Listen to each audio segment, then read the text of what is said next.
So, last week Sunday, the Jamaican officials who were trying to wrap up the Jamaican senior and junior trials had scheduled a 4 by 400 meters event for Sunday evening, basically to close the proceedings, but more importantly to ensure or certainly attempt to find a team that will qualify for the Paris Olympics, which begins on the 16th of this month. Now, we can argue about everything, that the J3A and the JOA and who never do what and thing, but let's work with what was happening.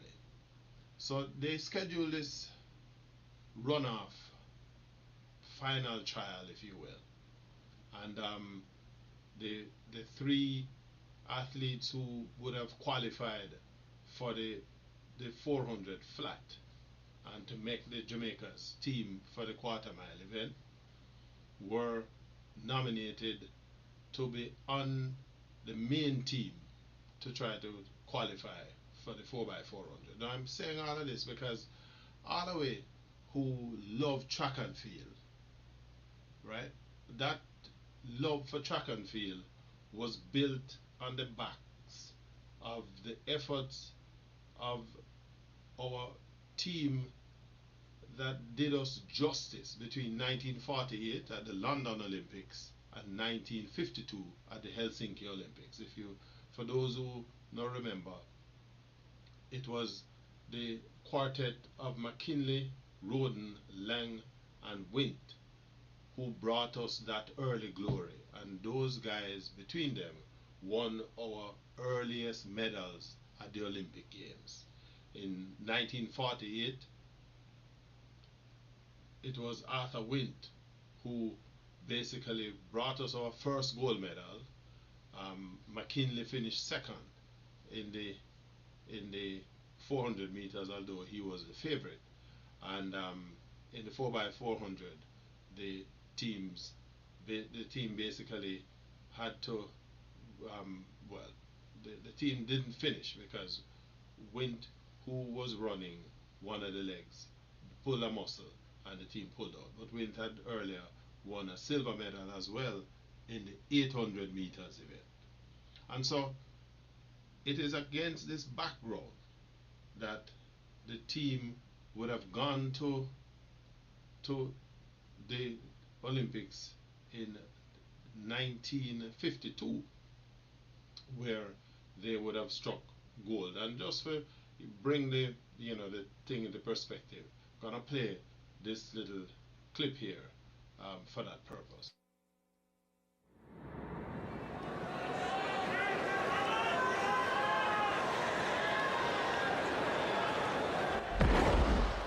In London in 1948, 400-metre world record holder McKinley was considered one of the safest bets of the Games. For McKinley, though, it wasn't that simple. I ran what I thought was a great race, and then with about 30 meters to go, it's as if the stadium had fallen on me. And then I heard the cheers and the heavy pounding, which is how you know how to win. Of course, he caught me just about 2 meters before the tape, and he beat me by about 1.5 meters. By Helsinki in 1952, McKinley was also competing in the 100 meters and made it to what turned out to be the closest final in Olympic history.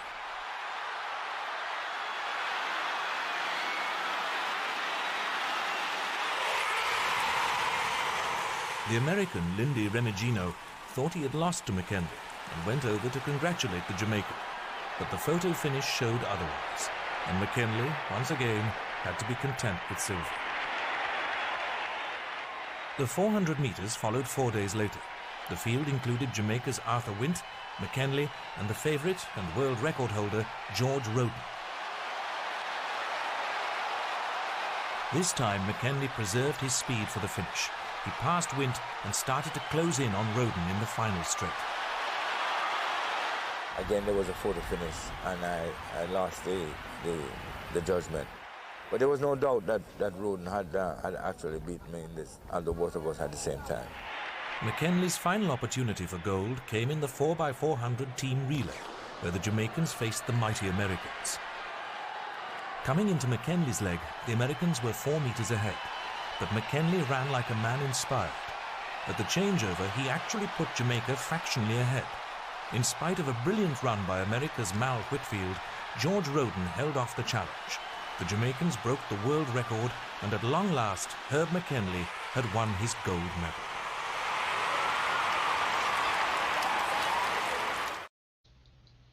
Now,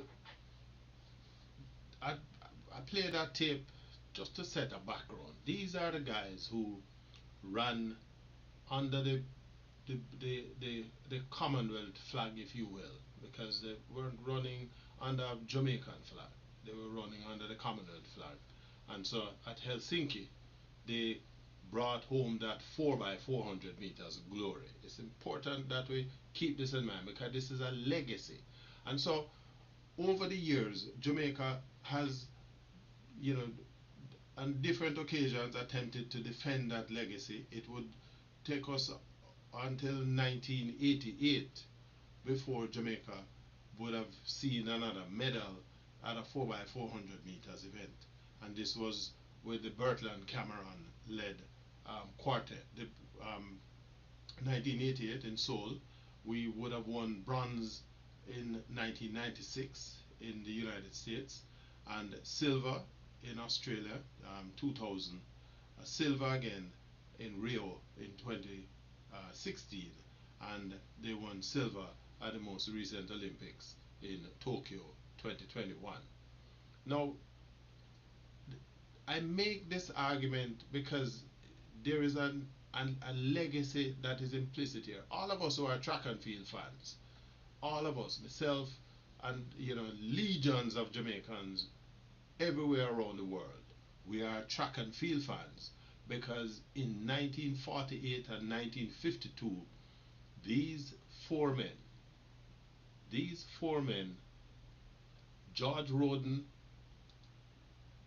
Leslie Lang, Herb McKenley, and Arthur Wint, brought us this glory. In 1962, Jamaica won its first gold medal at an international competition under George Carr, pictured here. And so for the first time in 1962, we were winning a medal under the black, green and gold flag. Again, we take this thing for granted, it is my view, because a lot of the youngsters now coming into the sport, people who are following the sport, don't know the history. So George Carr, 1962, became the first Jamaican athlete to have the national flag flown in recognition of winning a gold medal when he won double gold in the 400 and the 800 meters at the Central American and Caribbean Games, which was held at Kingston's National Stadium. Now, Seymour Newman, who would continue that legacy later on, and Seymour Newman represented Jamaica at two events at the 1976 Summer Olympics. This was the Olympic Games when Alberto won to Reina. If anybody who followed the sport will remember that. But Seymour Newman, a fast bowler by my knowledge, because I was in school at the time when he was playing for Wolmer's, but he had the skills as a quarter miler as well. And he was a member of the 4x400 meters team in that 76 Olympics, which made the final but finished 5th. And he won the 400 and 800 meters at the 1977 Central American and Caribbean Games. And he again was always in competition with Alberto Wantorena. I give you all of this information because here is a legacy. Bertland Cameron, how could I leave Bertland Cameron out? Bertland Cameron would then step on the gas, and Bert basically came into prominence. Remember him from Champs days, running for St. Jago High School. Was pipped by Ian Stapleton at Champs in that particular championships. But Bertrand Cameron would win gold in the 1987 World Championships, and in 1988 he was part of the silver medal winning team at the Seoul Olympics in the 4x400 meters. So we have this long-lasting legacy, and so come June 30th, after we had basically messed up in terms of qualifying for the 4x4 for Paris, the organizers arranged this race. All things being equal, we should now be able to qualify. 3 members of the team who had qualified for the flat 400 decided that they're not running. You know, complaining about being tired. This is after they had done their final 2 days before. And the organizers orchestrated the meet in such a way, because that was what they wanted to do. Bring the house down, qualify for the 4x4. And the man said, "Now run." In my opinion, what these guys did is almost treasonous. Because some of the same guys this past weekend were running on the Diamond League for money. You wear the black, green and gold, your national colors. You are called to duty, national duty, to defend the legacy of the 4 stalwarts: Wint, Roden, Leng and McKinley. To defend the legacy of all of those who put their shoulders together so that Jamaican athletes and Jamaican athleticism can stand on the shoulders of these giants. And what did they do? They decided they ain't running for the country. And so Jamaica don't have a horse in the race, don't have a team in the 4x400 for the Paris Olympics. Now keep in mind, these 4 guys, for all of the years, Jamaica has won 88 medals at the Olympic Games since 1948, between 1948 and 2021. 88 gold medals, 88 medals. We have similarly won 147 medals at World Championships over the years. And the legacy that Jamaica has of being one of the top 3, certainly in the top 5 of the greatest athletics country in the world, a legacy built by these guys. And we have a couple of jokers who decided that it is more important to preserve whatever health, whatever you want to call it, and to race for money out on the circuit instead of putting it all on the line so that the team can qualify for the Paris Olympics.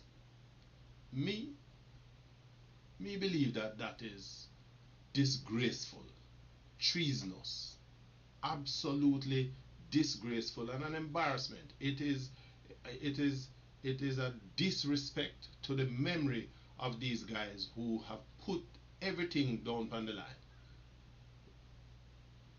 And yet, here we are. What are we sending? What kind of message are we now sending to the younger athletes who are in the wings, who are emerging? That your country not important?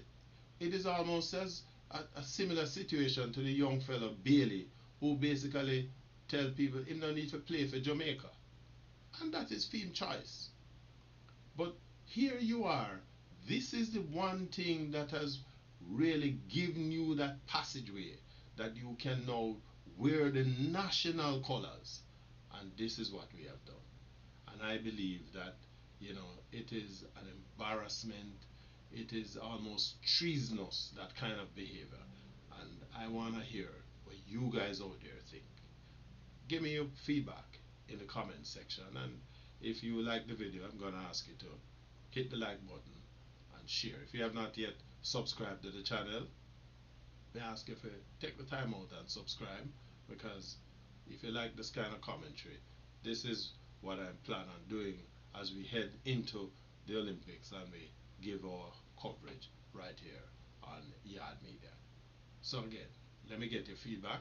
Let me hear what you think about what me think. Respect.